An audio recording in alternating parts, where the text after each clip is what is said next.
မင်္ဂလာပါ Windows 10 မှာ software ရှာမယ်ဆိုရင်ဒီနေရာလေးမှာကျွန်တော်တို့ကရှာမှာဖြစ်ပါတယ်ဒီခု Adobe ရှာမယ်ဆိုရင် A လို့ရိုက်လိုက်ပါဒါဆိုရင် Adobe PageMaker 7.0 ကိုရှာနိုင်ပြီကိုထည့်ထားတဲ့ software မှန်သမျှကိုဒီနေရာမှာရှာလို့ရပါတယ်ဒီခုသင်ခန်းစာက Adobe PageMaker 7.0 ပြောပြချင်တယ်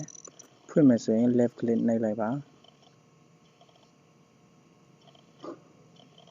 ဒါကတော့ MIDI software ဆိုဒီနည်းတိုင်းဖွင့်လို့ရတယ်ဒါဆိုရင် Adobe PageMaker 7.0 ကိုဖွင့်တော့ပါပြီဒီချက်ချစ်ခတ်လေးကိုနောက်တစ်ခါ left click ပြန်နှိပ်လိုက်ပါဒါတော့ဖွင့်တော့ပြီပြန်ပိတ်မယ်ဆိုရင်ဒီနေရာလေးမှာ left click လေးနှိပ်လိုက်ပါဒါဆိုရင် software ဖွင့်တာပိတ်တာ MIDI software ဆိုဤနည်းတိုင်းဖွင့်လို့ရတယ်ပိတ်လို့ရတယ်ဒီခု Adobe PageMaker 7.0 မှာ software ကိုဖွင့်နည်းပိတ်နည်းတည်ပြီဆိုရင်စာရွက်ခေါ်နည်းပြောပြမှာဖြစ်ပါတယ်စာရွက်ခေါ်နည်း၃နည်းရှိတယ်ပထမတစ်ခါ shortcut key အနေနဲ့ Control N ကိုနှိပ်လိုက်မယ်ဆိုရင်ဒီခုလိုပေါက်ကျလာတယ် OK ပေးလိုက်မယ်ဆိုရင်ဒါစာရွက်တွေရလာတာဖြစ်ပါတယ်ပြန်ပိတ်လိုက်ပြီနောက်တစ်ခါပြန်ဖွင့်မယ် shortcut key နဲ့တွားတဲ့နည်းလမ်းတစ်နည်းကိုမှတ်ထားပါ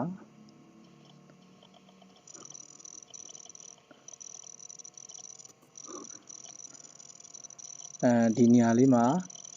နှိပ်လိုက်မယ်ဆိုရင်လည်းစောစောက shortcut key နှိပ်တာနဲ့တူတဲ့ဘောက်တစ်ခုကျလာတယ်အဲ့ဒါ OK နှိပ်လိုက်မယ်ဆိုရင်စာရွက်တွေရလာမှာဖြစ်တယ်ဒါလည်းစာရွက်ခေါ်နည်းပဲဖြစ်ပါတယ်ထပ်ပြီးတော့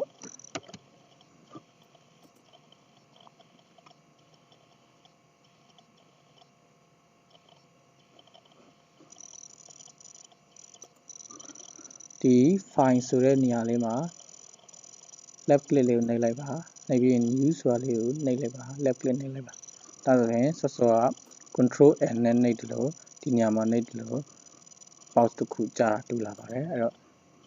နည်း၃နည်းနဲ့စာရွက်ခေါ်တဲ့အကြောင်းကိုမှတ်လိုက်ပါကျေးဇူးများတင်ပါတယ်အားလုံးပဲမင်္ဂလာပါမိမိရဲ့ကွန်ပျူတာမှာမိမိက Adobe PageMaker 7.0 နဲ့နာမည်အမျိုးမျိုးနဲ့တင်ထားတဲ့ file တွေပေါ့အဲ့ file တွေကိုကျွန်တော်တို့အလွယ်တကူဥပမာကျွန်တော်တို့ရိုက်ခဲ့တဲ့ Adobe စာရွက်က data D ထဲမှာရှိတယ်ပေါ့ကျွန်တော်ဟာဆိုရင် data D ထဲမှာဒီခုဒီမှာ training MMSA ဆိုတဲ့ file တစ် file ရှိတယ်စသဖြင့်မိတ်ဆွေရဲ့ကွန်ပျူတာမှာမိတ်ဆွေကနာမည်မျိုးမျိုးနဲ့ဒီ Adobe PageMaker မှာရိုက်ခဲ့တဲ့စာရွက်တွေကို save ထားတာလေးတွေကိုကိုလိုချင်တဲ့ A ဆိုရင် A စာရွက်မှာတွားချင်တယ် B ဆိုရင် B file နဲ့တွားချင်တယ်ဆိုရင်ကျွန်တော်တို့ကလွယ်လင့်တကူတွားတဲ့နည်းလမ်းကိုပြောပြမှာဖြစ်ပါတယ်တခုဒါဆိုရင်တော့ကျွန်တော်ရဲ့ကွန်ပျူတာမှာတင်ထားတဲ့Adobe စာ file တစ် file ကကျွန်တော် data D ထဲမှာထည့်ထားတယ် data D ထဲမှာထည့်ထားဆိုတော့ data D ကိုရအောင်ရှာတယ်ရှာပြီးရင် training MMSA ဆိုပြီးတော့အဲ့ file လေးကိုစာရွက် file လေးကိုတွေ့ရတယ်ကျွန်တော်ဒီတိုင်းဝင်တယ်ကျွန်တော်တို့ကတခုအဲ့ဒီနီလန်းကိုမတွားချင်ဘူး file တွေရှာပြီးတော့တွားနေရရှုပ်တယ်အဲ့နီလန်းကိုမတွားချင်ဘူးဆိုရင်အလွယ်တကူတွားမဲ့နီလန်းကိုပြောပြမှာဖြစ်ပါတယ်ဒါကတော့ကျွန်တော်ရဲ့training MMSA ဆိုတဲ့ file မှာမြင်တွေ့ရတဲ့ပုံတွေပဲဖြစ်ပါတယ်လှုပ်ဆောင်ချက်တွေသင်ခန်းစာတွေပဲဖြစ်ပါတယ်အဲ့တော့ကျွန်တော်ဒါကိုပြန်ထွက်လိုက်မယ်ဒီခုကျွန်တော်တို့က Windows 10 မှာဆိုရင်ဒီ search နေရာလေးမှာ Adobe လေးကို A ဆိုပြီးရိုက်လိုက်ရင်ဒီခုလိုမျိုးထွက်လာမယ်Photoshop တွေထည့်လာရတယ်ဆိုရင်လည်း Photoshop တွေထွက်လာမှာဖြစ်ပါတယ်ကျွန်တော်အဲ့ software တွေမထည့်ထားသေးလို့ A လို့ရိုက်လိုက်တာနဲ့ဒီ PageMaker 7.0 ပဲထွက်လာတာဖြစ်ပါတယ်အဲ့တော့ဒီ file လေးကိုဖွင့်လိုက်တာနဲ့လွယ်လင့်တကူကျွန်တော်တို့တွားချင်တဲ့စာရွက်ကိုကျွန်တော်တို့တွားဖို့အတွက်ဒီဘိုင်းမှာရှင်းပြလို့ချင်းဖြစ်ပါတယ်အဲ့တော့ဒီလိုပေါ်လာပြီဆိုရင်ဒီ file နေရာမှာကို left click နှိပ်လိုက်ပါနှိပ်ပြီးတော့ရင်ဒီ recent publication ဆိုတာကိုအသုံးပြုတတ်အောင်ပြောပြခြင်းဖြစ်ပါတယ်အဲ့တော့ဒီ recent publication ကိုရအောင်ရှာပါဒီ recent publication ကိုတွေ့ပြီဆိုရင်ဒီမှာကျွန်တော်ဟာဆိုရင် training MMSA ဆိုတဲ့ကျွန်တော် Adobe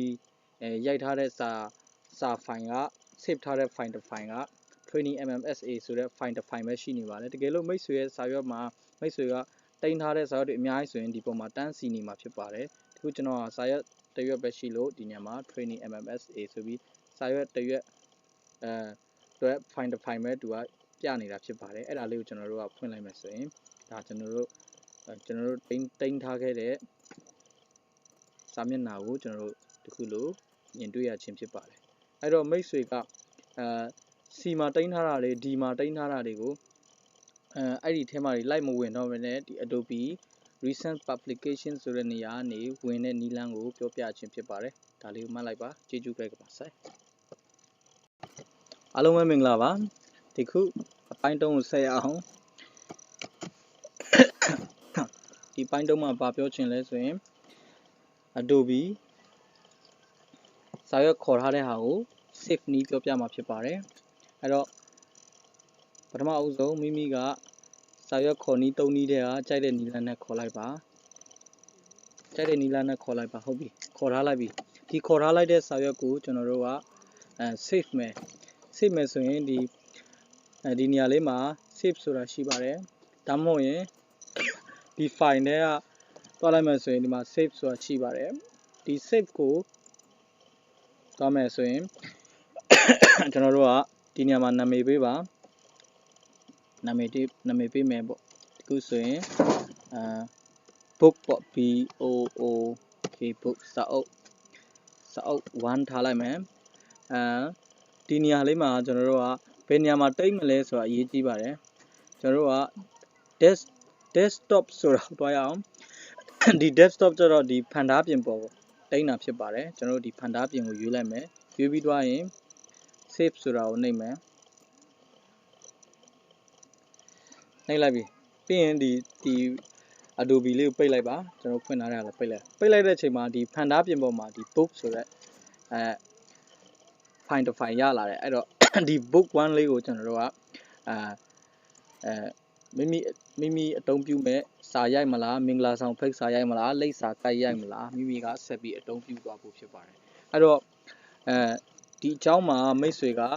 save ဆိုတာကိုရသွားပြီဖြစ်တယ်အဲ့တော့ဒီ file မှာပြန်ထောက်လိုက်မှဆိုရင်နောက်တစ်ခါဒီ save ဆိုတာနှိပ်ထားတာဖြစ်တဲ့အတွက်ဒီနေရာမှာဒီလိုပုံစံလာဖြစ်နေတယ် save up ဆိုတာဘာလဲသိဖို့လိုလာပါတယ်အဲ့တော့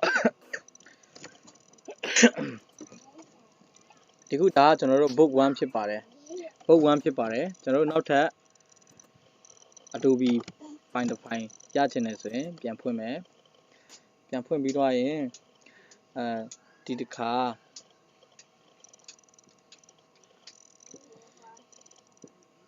စာရွက်ခေါ်မယ်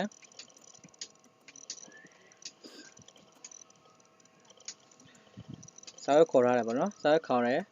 အချိန်မှာဒီမှာ save ဆိုတာလေးကိုတွေ့တယ်လို့ဒီမှာ save up ဆိုတာလေးကိုတွေ့မှာဖြစ်ပါတယ်အဲ့တော့ပထမတစ်ခါမိတ်ဆွေကဒီ save လေးကိုပဲအရင်တွားလိုက်ပါကျွန်တော် save up ကိုတွားချင်လို့ save လေးကိုအရင်ဆုံးဒီမှာ save up ကိုနားလည်မှာဖြစ်ပါတယ်အဲ့တော့ desktop မှာရွေးထားပြီးသားဖြစ်တဲ့အတွက်desktop မှာကျွန်တော်တို့က desktop ပဲထားလိုက်မယ်တကယ်လို့မိတ်ဆွေက data C ထဲမှာထားချင်တယ်ဆိုရင် C ရွေးပေးပါ D ထဲထားချင်တယ်ဆိုရင် D ရွေးပေးပါအဲ့တော့စောက desktop မှာထားတာဖြစ်တဲ့အတွက်ကျွန်တော်တို့က desktop ကိုမထားတော့ဘူးဒီခု data D ထဲမှာထားမယ်ပေါ့ data D လို့ရွေးပေးလိုက်မယ်ပြီးတော့ဒီနေရာမှာကျွန်တော်တို့ကနာမည်ပေးမယ် book 2လို့နာမည်ပေးမယ်ပေါ့နော် BOOK book 2ဒါ book 2ဆိုပြီးနာမည်ပေးပြီးတော့ save လိုက်ပြီဘာစာမှမရေးဘဲနဲ့ကျွန်တော်တို့ save လိုက်တယ်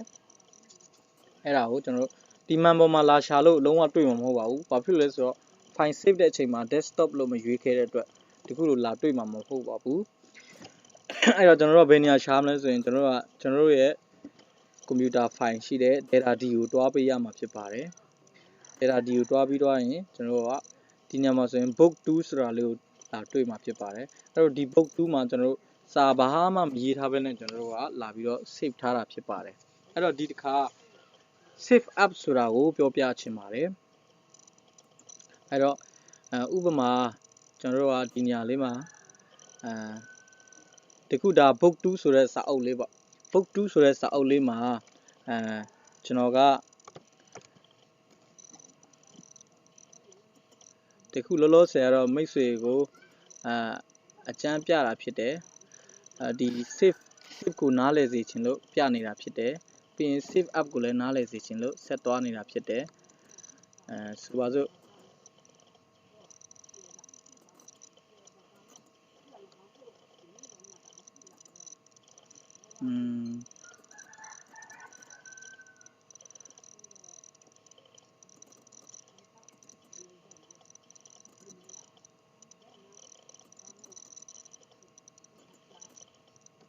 ကျွန်တော်လောလောဆယ်ဒီဓာတ်ပုံလေးကိုကျွန်တော်ဒီပုတ်တူးလေးမှာကျွန်တော်ကတခုထားလိုက်ပြီပေါ့နော်ထားလိုက်တာကိုကျွန်တော်က save မယ်ဆိုရင်တခုဒီနေရာလေးမှာ save ဆိုတာလေးကိုနှိပ်လိုက်ပါဒါဆိုရင်ဒီစာရွက်ကကျွန်တော်တို့ယူခဲ့တဲ့ဒီပုတ်တူးလေးမှာပဲလာ save နေမှာဖြစ်ပါတယ်ပြန်ဖွင့်လိုက်ပါ save ဆိုတဲ့သဘောကမူလတိန်းထားတဲ့နေရာကိုကျွန်တော်တို့ကပြန်တိန်းမှာဖြစ်ပါတယ်ဟောတွေ့လားမူလတိန်းထားတဲ့ book 2နဲ့မှာပြန်တိန်းမှာဖြစ်ပါတယ်တကယ်လို့ကျွန်တော်တို့ကဒီ book 2ကိုဖွင့်ထားပြီးတော့နောက်ထပ်အတစ်တစ်ခုပေါ့ဓာတ်ပုံခေါ်နည်းကနောက်နေ့မှပြောပြမယ်ဒီခုအတစ်တစ်ခုပုံစံလေးပေါ့နော်ဒီလိုပုံစံလေးကိုထပ်ပြီးတော့ယူပြီးတော့ကျွန်တော်တို့က save ဆိုတာမတုံးတော့ဘူးsave up ကိုနားလည်စေချင်လို့ save up ကိုသွားစေချင်လို့ဖြစ်တယ်အဲ့တော့ကျွန်တော်တို့ကဒီ file နဲ့က save out လေးကိုနှိပ်လိုက်မယ်ဆိုရင်နောက်ထပ်ကျွန်တော်တို့က save up ဆိုတဲ့အဓိပ္ပာယ်ကနောက်ထပ်စာရွက်အတစ် file တစ် file ကိုပြောင်းသွားတယ်ဆိုတဲ့အဓိပ္ပာယ်ပါအဲ့တော့ကျွန်တော်တို့ကဒီညမှာ book 2ကို book 3ပြောင်းလိုက်မယ် book 3ပြောင်းပြီးတော့ save လိုက်ပါ data ဒီထဲမှာပဲတိန်းတာဖြစ်တယ်ဒီခုကအဲ့တော့ကျွန်တော်တို့ကဒီမှာကြည့်လာမယ်ဆိုရင်ကျွန်တော်တို့ကဒီမှာ book 3ဆိုပြီးစာရွက်တစ်ရွက်စာအုပ်တစ်အုပ်ထပ်ရလာတယ်အဲ့တော့ဒီ book 3ကိုဖွင့်လိုက်မယ်ဆိုရင်ကျွန်တော်တို့ကစောစောကဓာတ်ပုံနှစ်ပုံတိန်းထားခဲ့တာကိုမြင်ရမှာဖြစ်ပါတယ်ဒါဆိုရင်ဓာတ်ပုံနှစ်ပုံဒီမှာလာတိန်းတာတွေ့ရမှာဖြစ်ပါတယ်အဲ့တော့မိတ်ဆွေက save နဲ့ save up ကိုအလိုရှိတယ်လို့အသုံးပြုတတ်ပါစေနောက်ထပ်ဒီ recent publication မှာကျွန်တော်တို့ကဒီမှာ training MMSA ဆိုတဲ့စာရွက်အပြင် book 1 book 2 book 3ဆိုတဲ့စာရွက်တွေပါရောက်ရှိလာတာဖြစ်ပါတယ်အဲ့တော့ကျွန်တော်တို့ကdata ဒီထဲမှာတိန်းထားတဲ့ book 2နဲ့ book 3ကိုတော့အဲ့လို file တစ်ဆင့်ပြီးတစ်ဆင့်တော့မဖွင့်မဲနဲ့ဒီ recent publication သင်ခန်းစာကိုကြည့်ချင်းအပြင်ချက်ချင်း book 3ဆို book 3 book 2ဆို book 2တွားလိုက်ရုံပါပဲအဲ့တော့ကျွန်တော်က MMSA ပါကျေးဇူးအများကြီးတင်ပါတယ်ကျေးဇူးပဲကပါစေလို့